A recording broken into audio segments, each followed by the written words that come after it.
News 24 देख रहे हैं आप और मैं आपके साथ सलोनी सरीन। उत्तर प्रदेश के केंद्रीय राज्य मंत्री कौशल किशोर के बेटे के घर से आज एक शव बरामद हुआ। शव की पहचान विनय श्रीवास्तव के नाम पे हुई है। ऐसा माना जाता है कि विकास और विनय बहुत अच्छे दोस्त हैं, लेकिन अब ऐसा आखिर क्या हुआ कि विकास जो थे वो दिल्ली में मौजूद थे। ऐसा माना गया, उनके पिता का खुद ये बयान सामने आया कि उनके जो बेटे थे वो वहां पे मौजूद ही नहीं थे। सवाल ये भी आता है कि आखिर एक सोची समझी साजिश है, इसके पीछे क्या थ्योरी है। तो इन सारे सवालों का जवाब आज आपको मिलेगा। हमारे साथ मौजूद है हमारे सहयोगी प्रशांत गुप्ता जी।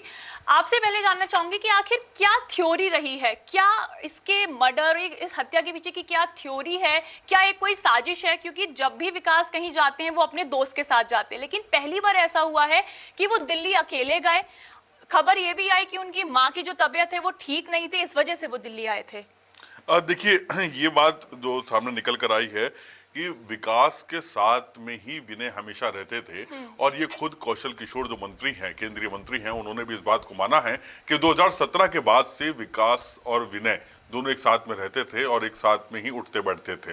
ये जो हम लोगों ने अपनी जानकारी ली या हम लोगों के पास जो खबरें आई उसके मुताबिक विनय विकास का सारा काम देखते थे। उनके साथ में जो भी उनके पिता के काम है, खेती बाड़ी या प्रॉपर्टी का जो भी उनका कारोबार है, उसको लेकर सब लोग साथ में रहते थे। कल विकास जो है वो अचानक से लखनऊ से दिल्ली जाते हैं। उनके साथ में एक दोस्त है जो वो भी उनके साथ में जाता है और एक फोटो भी टैग करता है वो अपने ट्विटर हैंडल पे या अपने फेसबुक पे कि ये हमारा ये साथ में है, हमारे साथ में विकास है। तो ये और उसका बोर्डिंग पास भी उनके दिखाए जाते हैं। अब सवाल इस मर्डर के पीछे बहुत सारी कहानी है कहते हैं और ये सवाल, कई सारे सवाल भी खड़े होते हैं। अमूमन जब विनय विकास के साथ में रहते थे तो कल क्यों नहीं गए, पहली चीज। दूसरा कि जिस पिस्टल से मर्डर हुआ है विनय का, वो विकास की पिस्टल है। वो पिस्टल हत्यारे के पास कैसे पहुंची? अगर कोई भी आदमी जाता है, कोई किसी के पास में अगर हथियार है, आर्म्स है और लाइसेंसी आर्म्स है, तो वो अगर अपने साथ में नहीं रखता है तो वो सिक्योर करता है, इस बात को इंश्योर करता है कि वो हथियार किसी और के हाथ में ना लगे। क्योंकि अगर वो हथियार किसी के हाथ में लगता है तो उसका बेजा या गलत इस्तेमाल हो सकता है। तो इतनी बड़े पद पे बैठे हुए मंत्री का एक बेटा, जाहिर सी बात है कि उसने अपनी जिंदगी में, अपने बचपन से तमाम उठापटक देखी होंगी, तो उसको इतनी समझ होगी कि वो अपने हथियार को, जो कि आर्म्स लाइसेंस है, उसको वो ऐसी जगह नहीं छोड़ जाएगा जिसे हथियारे उठाएं और मार दें। अब जो तीसरा सवाल आता है कि आखिर ऐसी क्या जरूरत पड़ गई थी कि अचानक से विकास दिल्ली की तरफ चले गए? ठीक है, इस सवाल के घेरे में खड़ा करता है। हालांकि उन्होंने बोर्डिंग पास भी दिखाए हैं, एक फोटो भी दिखाया है, लेकिन सवाल ये उठता है कि आखिर शाम को क्यों गए थे और ये टिकट कब करवाए गए थे? ये टिकट कल ही हुए थे क्या, या ये टिकट पहले से थे, ये प्री प्लान थी? अब इसमें ये जो बयान आया है मंत्री जी का, उसमें ये दिखाया जा रहा की कोशिश की गई है दिखाने की कि कोई बीमार था, उसको देखने के लिए गए थे, यानी कि इमरजेंसी सिचुएशन थी, इसलिए लखनऊ से माँ की तबीयत ठीक नहीं थी, ऐसा कहा। तो वो अगर था तो वो प्री प्लान था, वो टिकट पहले से प्लान थे, या कल दोपहर में हुए हैं टिकट, या कल शाम को टिकट हुए, ये सब जांच का विषय है। और ये जांच होनी चाहिए कि ये टिकट 1-2 घंटे 3 घंटे पहले किए गए या ये सुबह किए गए थे। और सबसे बड़ी बात जो है, सबसे अहम चीज आएगी, वो आएगी पोस्टमार्टम। पोस्टमार्टम की रिपोर्ट में ये खुलासा हो जाएगा कि वो जो हत्या का टाइम है, वो टाइम किस समय का है। क्या वो टाइम जो कि बताया जा रहा है कि रात में 2 से 2:30 बजे के आसपास ये हत्या हुई है, तो ये उस समय का टाइम है, या ये शाम का टाइम है, क्या ये दोपहर का टाइम है? ये फॉरेंसिक की जो जांच होगी, वहां पे जो ब्लड पड़ा होगा उसके सैंपल से कि ये ब्लड कितना पुराना है, कितना गाढ़ा हो चुका है, कितना जम चुका है, उससे ये तमाम चीजें, पहलू जो हैं वो खुलकर सामने आ सकते हैं। अब जो ये चीजें निकल कर आ रही हैं, या जो विनय, जो मृतक है, उनके भाई का ये आरोप है कि विनय के सिर में चोट लगी हुई है, उसकी शर्ट फटी हुई है। इसका मतलब है कि विनय के साथ में मंत्री जी के बेटे के घर में हाथापाई हुई, उसको मारा गया और उसके बाद उस पे पिस्टल से गोली चलाई गई। तो ये तमाम चीजें कहीं ना कहीं दिखाती हैं कि कुछ तो ऐसा हुआ है वहां पर जिसमें मंत्री जी के बेटे को या तो पता था या कुछ ऐसा, क्या उसमें क्या क्या पीछे क्या एंगल है, क्या कोई प्रॉपर्टी का विवाद है, क्या कोई लड़की का मसला है, क्या कोई पैसे का मसला है? क्योंकि अपराध जो भी होते हैं वो जड़ जोरू जमीन के चक्कर में होते हैं, या तो लड़की होगा, या तो पैसा होगा, या जमीन होगी। तो ये तमाम चीजों के एंगल्स पे अभी काम करना पड़ेगा, क्योंकि अगर हत्यारे को पकड़ भी लें, लेकिन उसके पीछे मकसद क्या है? देखिए, मर्डर ऑफ वेपन मिल चुका है, लेकिन अब थ्योरी ढूंढना बाकी है कि इस हत्या के पीछे मकसद क्या था। क्या वहां पे रात में कोई पार्टी चल रही थी? विकास, जो कि मंत्री कौशल किशोर के बेटे हैं, विकास किशोर, उनकी पिस्टल वहीं पे ओपन रखी हुई थी। उस पार्टी में कुछ कहा सुनी हुई, क्या उसके दोस्तों ने वो पिस्टल निकाल के गोली मार दी? फिर मंत्री जी को कब पता चला?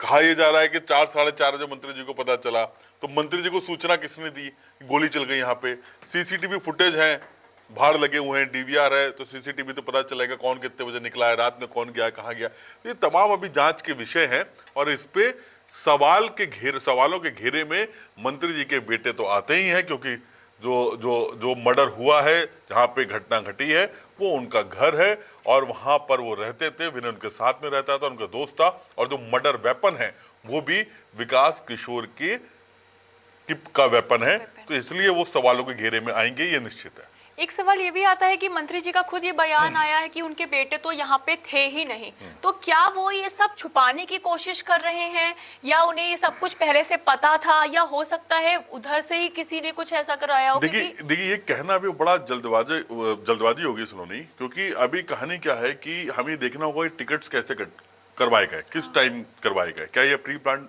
विजिट थी दिल्ली की? ये टिकट्स किसने करवाए, किसके अकाउंट से हुए, ये सब जांच का विषय होगा।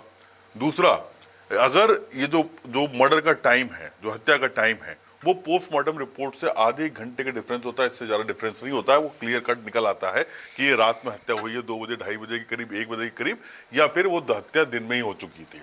क्योंकि वो जो डेड बॉडी है और जो खून के सैंपल्स हैं वहां पे, उससे आप क्लियर अंदाजा लगा सकते हैं। और ये एक तरीके से कोर्ट में एडमिसिबल भी होती है फोरेंसिक की रिपोर्ट, जिसमें क्लियर कट बताया जा सकता है कि मर्डर का टाइम या हत्या का टाइम क्या था। तो ये तमाम चीजें उनकी, और फिर दूसरा बोर्डिंग उन्होंने की है।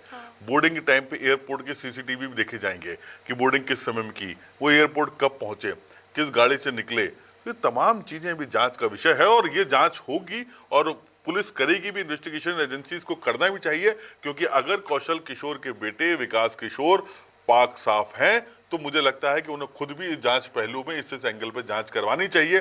मैंने कहा कि जैसे ये भी हो सकता है कि वहां रात में पार्टी चली हो, और वहां पे उस पार्टी में कुछ कहा सुनी हुई हो, और विनय को वहां पे विकास किशोर की पिस्टल रखी थी, उसके दोस्तों को मालूम होगा कि यहाँ पे रखी है, या हो सकता है कि विनय ने ही पिस्टल निकाल ली हो और उससे छीन के उसको गोली मार दी हो। तो ये तमाम चीजों के ऊपर अभी जांच चलेगी। और लेकिन इन सब के बीच में एक ये मामला तो बनता ही है कि क्योंकि पिस्टल और तमाम चीजें विकास किशोर की है, तो कौन और कैसे। इससे पहले भी कौशल किशोर जो हैं, जो वो 2 बार जो है विवादों में आ चुके, एक बार अपनी बहू को लेके, एक बार अपने बेटे आयुष को लेके, जिसने खुद को मारने की कोशिश की थी। अब एक बार फिर से वो विवादों में आ गए हैं। हाँ, देखिए, उनके 3 बेटे हैं। हाँ। एक आकाश, एक विकास और एक आयुष। हाँ। आकाश जो है वो एक्सपायर हो चुके हैं। उनको नशे की आदत थी, और उसके बाद कौशल किशोर ने एक ट्वीट भी किया था, मुझे अच्छी तरह याद है। उस ट्वीट में उन्होंने लिखा था कि कोई भी बाप अपनी बेटी की शादी किसी नशेड़ी के साथ में ना करे। मतलब कुछ इस तरह की लैंग्वेज थी, जिसमें लिखा था कि नशे की लत वाले के साथ में शादी ना करें। तो काफी दुखी थे, और नशा मुक्ति केंद्र वगैरह में भेजा गया था, लेकिन वो नहीं सुधरा था, और उसके बाद उसकी डेथ हो गई थी। आयुष का जो कि तीसरा बेटा, विकास जो है वो बीच के बेटे हैं, आयुष तीसरा बेटे हैं। और ये जो छोटे बेटे हैं, इनको लेके काफी नटोरियस माना जाता है, और इससे इन्होंने अपने आप को खुद को अलग भी कर लिया था। और कई बार ये विवादों में फंसे, और विवादों में अपनी पत्नी के साथ में भी इनका रहा, और पत्नी ने उसमें सुसाइड करने की कोशिश की थी। और आयुष के जो फादर इन लॉ हैं, या इनकी बहू के जो पिता हैं, उन्होंने कंप्लेंट भी दर्ज करवाई थी। तमाम चीजें हुई थी, तो विवादों में रहा है पूरा परिवार। इसमें कहते हैं, ये कहा जाता है कि जो बीच के बेटे हैं विकास किशोर, यही एक थोड़े बहुत सुधरे हुए हैं, और यही पिता के साथ में सारा काम धाम देखते थे। लेकिन अब ये खुद भी विवादों में फंस गए हैं। तो ऐसे में कौशल किशोर की मुश्किलें बड़ी हैं। और सबसे बड़ी बात यह है कि हाल फिलहाल में कौशल किशोर ने अपनी ही सरकार के खिलाफ हमला बोला था। तब ऐसे में ये जांच में लगता है कि जांच सही तरीके से होगी तो कौशल किशोर के लिए मुश्किलें खड़ी हो सकती हैं। लेकिन अगर वो पाक साफ है, उनके बेटे के कोई इसमें लेन देन नहीं है। सबसे बड़ी बात यह कि कौशल किशोर ने ही फोन किया है, तो कौशल किशोर कहाँ थे उस समय में? उनको सबसे पहले सूचना किसने दी? क्या वो उसी घर में स्थित थे? दुबग्गा वाली जो जगह है जहाँ पे ये मकान है विकास किशोर का, क्या वहां पे थे कौशल किशोर? कौशल किशोर को किसने सूचना दी? कब वो यहाँ पर पहुंचे? कब उन्होंने उस सूचना मिलते ही उन्होंने पुलिस को सूचना क्यों नहीं दी? तो ये तमाम सवाल उठेंगे और इन तमाम सवालों का जवाब पुलिस ढूंढेगी और ढूंढना भी चाहिए। खैर, अब देखने वाली बात होगी कि आखिर पोस्टमार्टम रिपोर्ट और जांच के बाद क्या चीजें सामने आती हैं। ऐसे ही और खबरों के लिए आप देखते रहिए News 24। Thank you.